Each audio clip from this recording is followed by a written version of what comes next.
Now we will begin Part B with the first conversation. Questions 31 through 34. Listen to a conversation at a zoo. Let's go into the penguin house. Great. I read that they've added a couple of emperor penguins from Antarctica. I was hoping to stay in the warmer section. You know, they have some penguins here from the Galapagos Islands, and that's practically on the equator. But the emperor penguin's huge. It's a lot bigger than the Galapagos penguin. In fact, it's bigger than all the other penguins, almost 4 feet high. Imagine a bird that size flying through the air. Penguins don't actually fly. I know that. They just sort of waddle. They swim, too. Even though they're feathered, their wings are more like flippers. They work like paddles in the water. I thought they were land animals. They lay their eggs on land. They make their nests in these enormous colonies called rookeries. See, the emperor penguin has this interesting nesting habit. The female bird leaves the ocean at the beginning of autumn.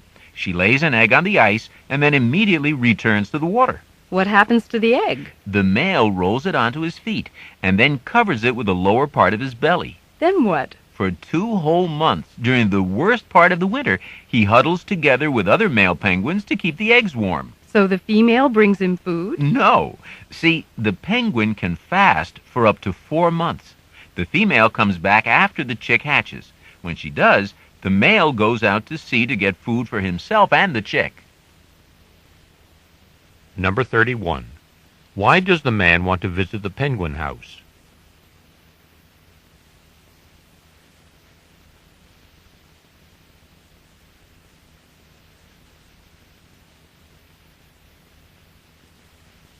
Number 32. What is unique about the emperor penguin?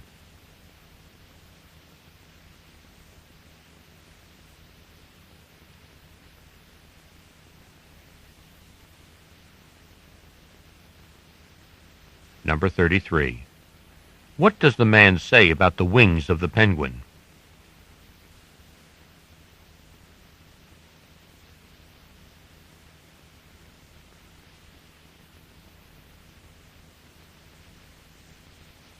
Number 34. What does the male emperor penguin do after the female lays an egg?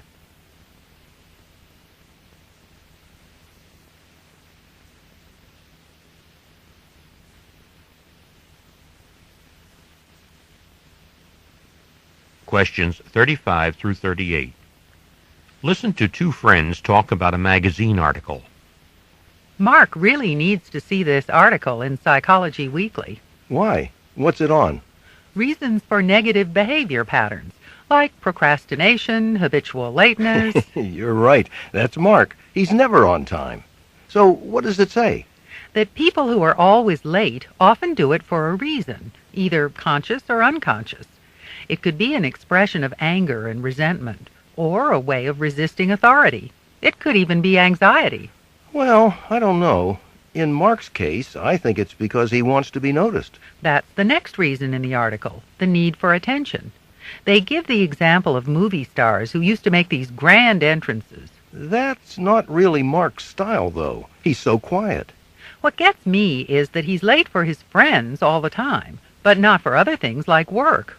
Well, but they might deduct pay for that. Exactly. You know, sometimes I'm tempted to tell him to come at, say, 7, and everybody else at 7:15. Then maybe we wouldn't have to wait so long. We have to try something. You know, he confessed to me one day that he was even late for his sister's wedding. She was really angry. I remember that. He was in the wedding, so they couldn't start until he got there. Maybe you should slip that magazine under his door, anonymously, and hope he gets the message. Number 35. What is the main subject of the magazine article?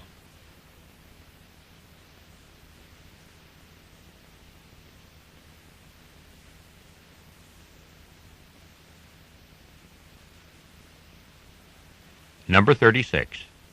What do Mark's friends think is the reason for his problem?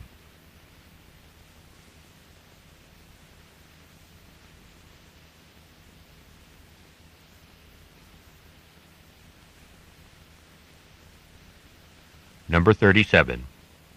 What do the speakers say about Mark's recent behavior?